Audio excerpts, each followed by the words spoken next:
How did I look though? What's up everybody, welcome back to Fight Bible. Joe here for a brand new fight reaction video. Today when I logged onto YouTube, they came up with a brand new #1 recommended video. And I say brand new, it was from 3 years ago. And it was the Jake Paul exhibition gym fight against AJ Agazarm. The video, when it originally came out, I did not watch it. I remember seeing it and I gave so little fucks about Jake Paul that I just kind of was like, waste of time that'll be. Obviously 3 years has passed. Jake is now a professional boxer. His skills will be 10 times better than it was back then. Everything about him is bigger and better. And that sounded gay as fuck. Gay! Everything about what Jake has done since then, I'm sure will have improved his skills. I'm sure when we watch this video, we will see more holes in his game than a sieve. There will be massive gaps. His striking will be shit. He will be very much in a wrestler's stance because that's what his main skill set was before he got into fighting. Obviously, over the last couple of years, he's had several fights. He's knocked out Ben Askren. He fucked up that basketball player dude, and he has a fight ready booked against Tyron Woodley, which will be a very interesting fight, seeing as Tyron is one of the best fighters in the world.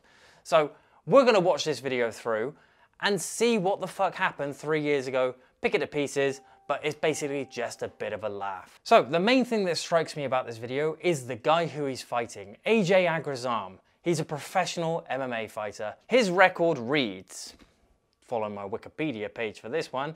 So in his pro record, he has 5 fights. 3 wins, 2 of them by submission, 1 by decision, and 2 losses.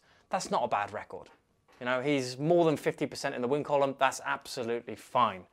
His amateur record is 8 fights, 8 wins, 2 by knockout, and 6 by submission. That is a very impressive record, but it's amateur, so you know we'll give that as a toss-up too.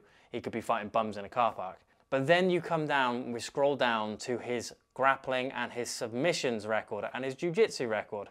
And he has a very, very impressive resume. In 2017, he placed silver at the ADCC World Championships.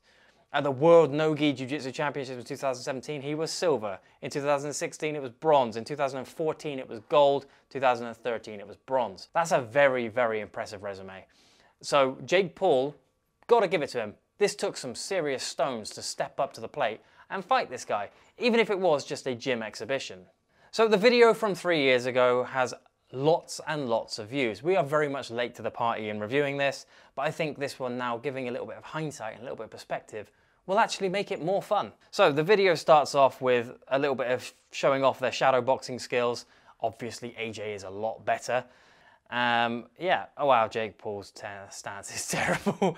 Even just this little bit of shadow boxing, it definitely shows that he has come a hell of a long way. And he still has that Disney Channel Team 10 picture for his profile. So he weighs 204, 6 foot. That's a hell of a height difference as well. It's nearly 4 inches of height. Yeah, this is gonna be an interesting one. Jake was very much still a YouTuber. Like, since he's got into boxing, his whole persona has changed. He knows he can fight, and that definitely changes someone's ability to have confidence in a room. Knowing that you are one of the hardest people in a room allows you to say shit and get away with stuff that you wouldn't do if you weren't the hardest person in the room, if that makes any sense. Look at the size of his entourage. He literally has 10 to 15 people with him. Half of them are underage. Yeah, he's wearing UFC gloves. Yeah, good luck with that one. Oh, look at Nick Crompton in the background. What a fat mess he is. Not a fan of Nick Crompton, personally. And here comes AJ, walking out on his own, as a man should, not surrounded by children. Round 1, fight! Right, Jake coming out orthodox, looking like he shat his pants, and AJ coming out in southpaw. Okay, right. Instantly, we can tell Jake's form. He's looking to back up, and he's got a very much a leaning forward wrestling standpoint, and his chin is up. Oh, AJ grabbed his hand. He wasn't expecting that.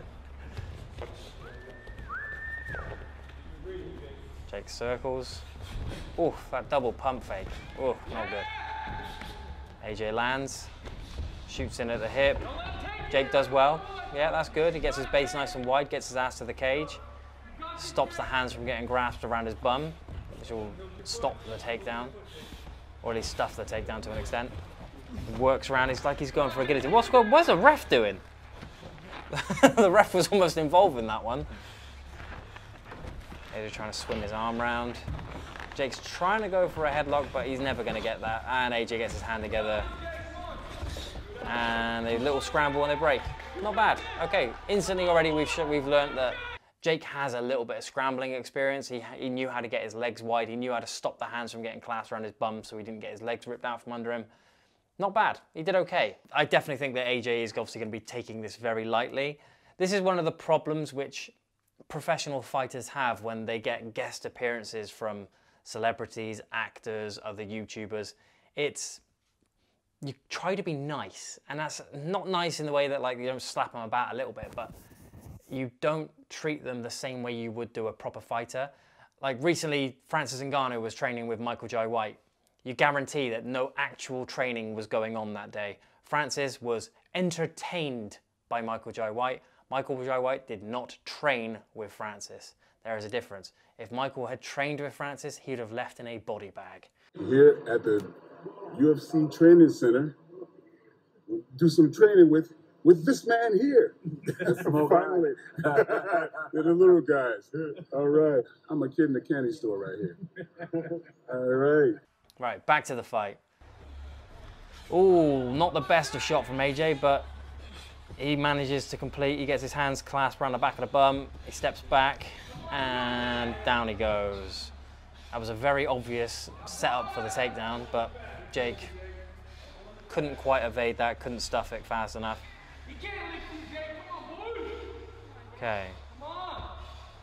Jake just kind of gripping on for dear life at the moment. He's not really doing anything. Oh, AJ's got the mount. Not a good position to be. I think there's only like 30 seconds left of the round though. He posts up. Is he going to deliver any strikes? No. Okay, so here's where I'm calling shenanigans straight away. AJ has perfect opportunity for plenty of strikes from ground and pound. He could be dropping, even if he just shows some elbows, just show some strikes on the gloves. But I guess they've made a pre-arrangement not to smash Jake's face to pieces. Jake trying to up punch. Never a good idea. Hammer fist from the bottom don't tend to work. I think AJ's trying to set up an arm bar. He's trying to link that right arm and he's stuffing his left knee up under the armpit, gradually working his way up. I think he's looking to switch his hips and pull into the arm bar. But all depends on how much time's left in this round. Oh, he's trying to like a weird static version of like an Americana. That's never gonna work.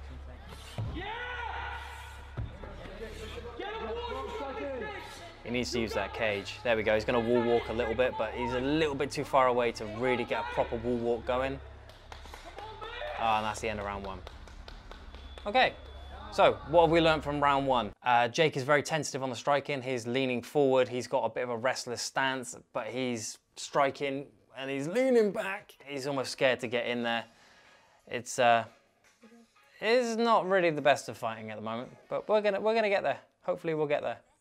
I hope. So in between rounds, Jake looks absolutely knackered, calling for water. He's breathing very heavy, obviously.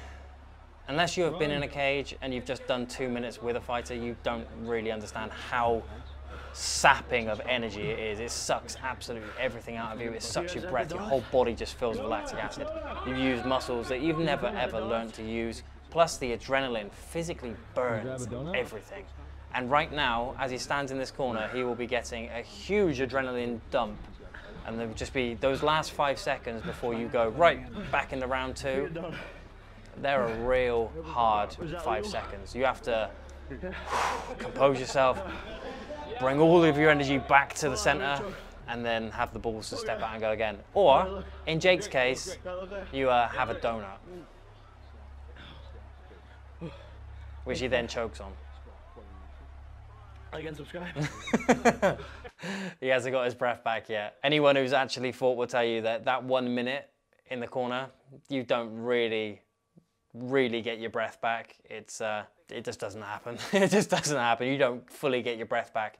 So unless you're like Hoist Gracie, where you can, you know, manipulate your ribs and your diaphragm and expel more air than you can physically take, and yada yada yada. Jake, on the other hand, was making jokes and eating donuts. He definitely did not get his heart rate back down. Oh, he's strong. I love that.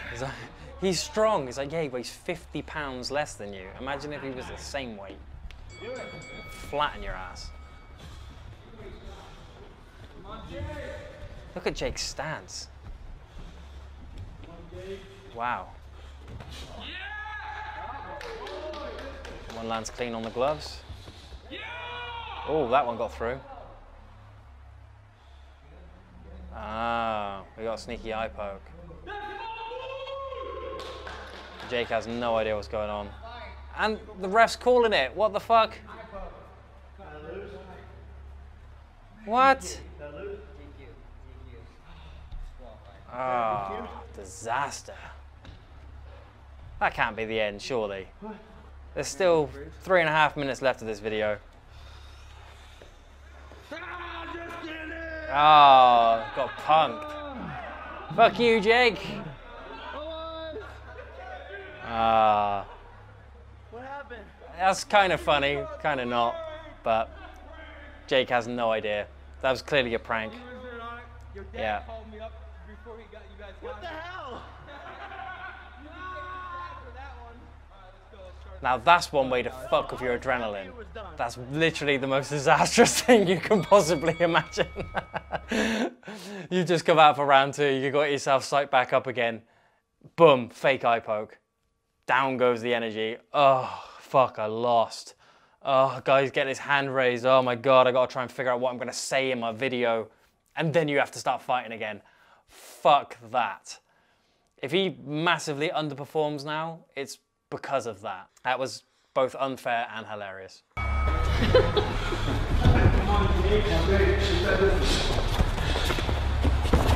Oh, he shoots in again. There was no setup for that shoot though. Jake done well to get his hips back, but ran out of room. Didn't quite get the sprawl in. Oh, AJ's got that ankle hooked. He's gonna look to try and get the arms over the head. He's gonna look to pass fully. Yeah, get that knee on belly. There it is, knee on belly, baby. Oh, he is striking a little bit. Jake cleared a little bit of room between him and the cage, which will allow AJ to go into full mount. He needs to start wall walking and get his body away. It's hard to see with the cage in the way. He's going to transition back to knee on belly again. Oh, he's going for that Americana. Oh, Jake just about managed to muscle out. Again, there's 50 pounds worth of weight in this, so submissions like Americanas and Kimuras, he will be able to monster out of them. So he's being nice. He is being way too nice. Yep, here comes the Americana. Here it comes. He's going to step over the head. Is he going to? Come on, you know you want to.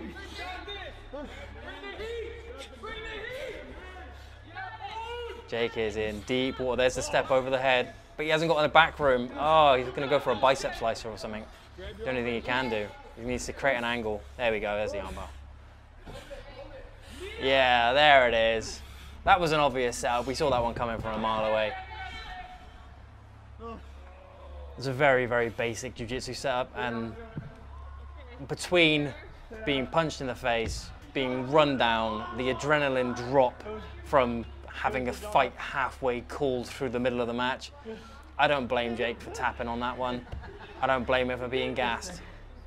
He got me in the eye. But Honestly, I thought that was yeah, gonna he's right. spark a rage Jake and you just didn't got get knocked knocked out. real fast. He didn't even really get punched. Dude,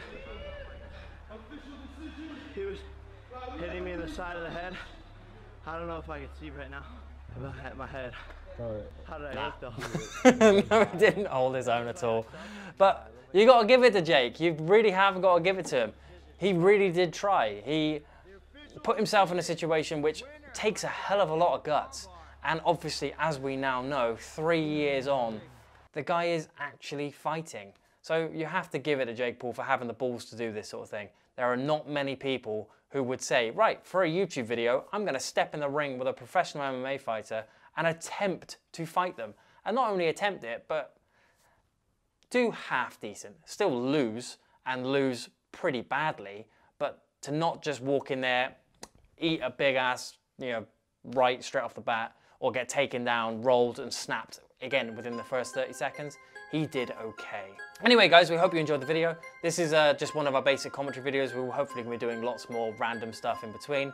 We're gonna try and mix up the content between sparring stuff, training stuff, reaction stuff, piss take stuff, comedy stuff, everything in between. So please make sure you like and subscribe to the channel for lots of more brand new content coming very soon. But for now guys, from me, Joe, peace out.